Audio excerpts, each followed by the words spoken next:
I do love to post my food on social media, and I know that is extremely annoying to some people, which I'm like, how is that annoying? Food is beautiful if it's healthy food.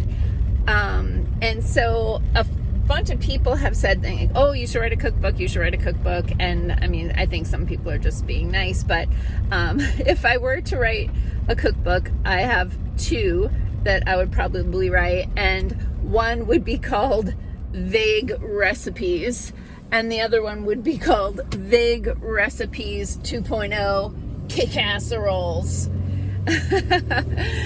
Hey, I'm Dr. Patty Barch. I'm a traditional naturopath, founder and owner of Naturally Unbridled Wellness and naturallyunbridled.com, where we focus on wellness solutions, not disease management. This is Down the Ridge with Dr. Patty. This is not medical advice. This is for entertainment purposes only. Nothing I say is true. Do not listen to me.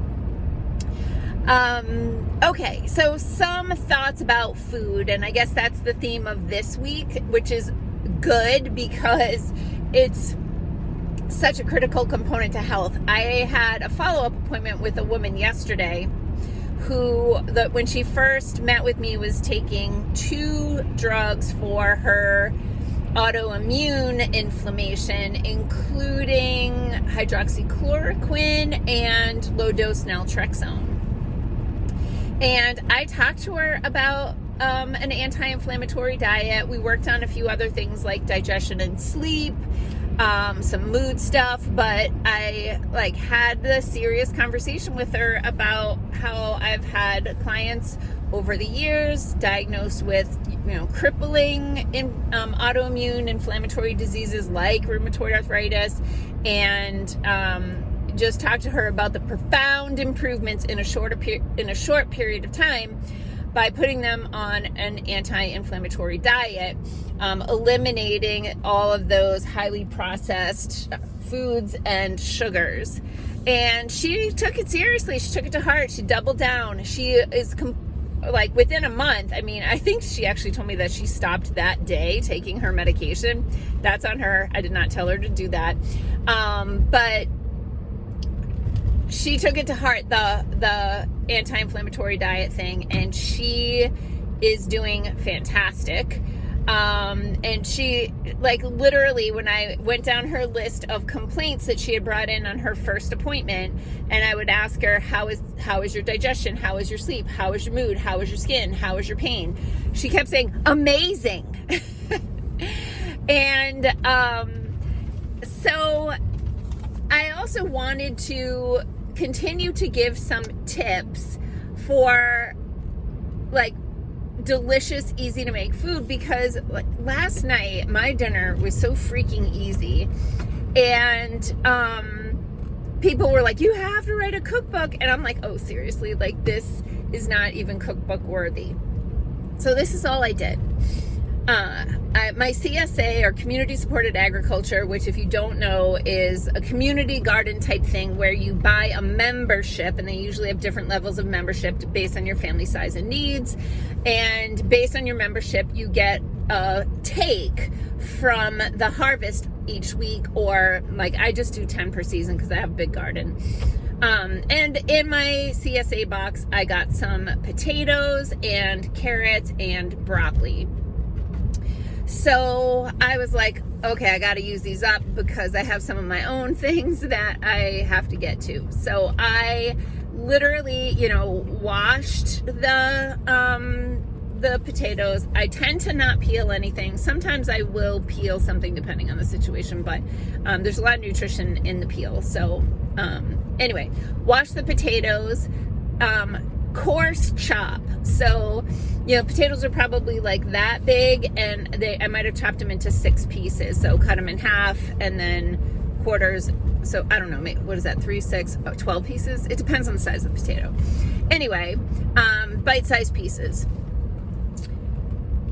Then I took a bunch of the carrots and chopped those up into bite-sized pieces. And the broccoli, I took the florets off the broccoli, set those aside, roasted them separately for a different meal with some onions. Oh my gosh, roasted onions are so delicious, which is funny if you heard my video from the other day where I talk about how I used to hate onions, but my palate changed, and yours can too if you're like, you know, only like sweet and salty foods.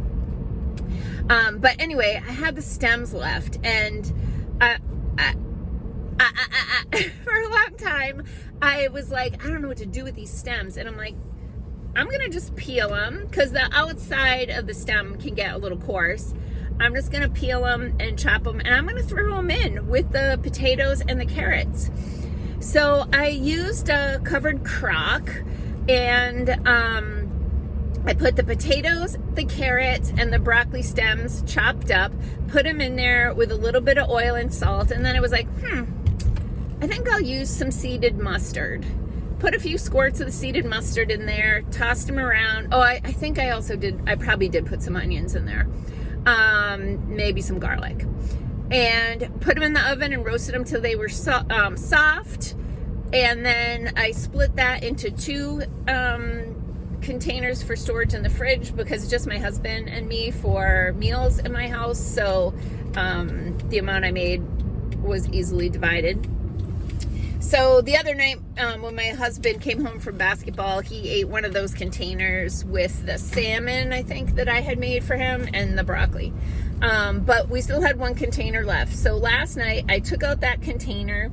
I put it into just a bigger dish so it would be more of a single layer. I opened up one of my jars of chicken because I can my own chicken. And then spread those out in a covered casserole dish, stuck that in the oven to warm up, and then reheated some of the squash that I had roasted over the weekend. I like to take advantage of the real estate in my oven. So if I've got my oven going, I want to also throw in a squash or some sweet potatoes or some baked potatoes, or, you know, whatever I want to do. I want to take advantage when the oven is running. The other advantage to meal prep, like doing a whole bunch of cooking in one day, is I just keep reusing the same dishes. Depending on what I do with them, I might rinse them out, but a lot of times I just like move on to the next meal, use the same dish. So when it comes to the end of the week, I've actually washed far less dishes than if I had cooked every single night.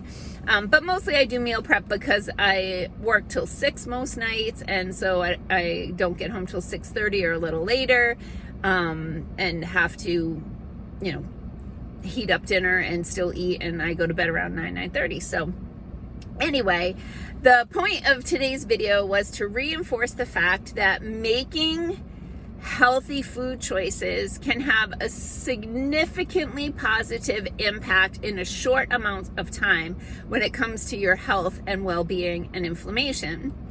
And the second point of this video is that it's not that hard to make healthy meals. I will say I don't make a lot of potato-based meals, but I got potatoes in my CSA, so I was going to use them, and they were delicious.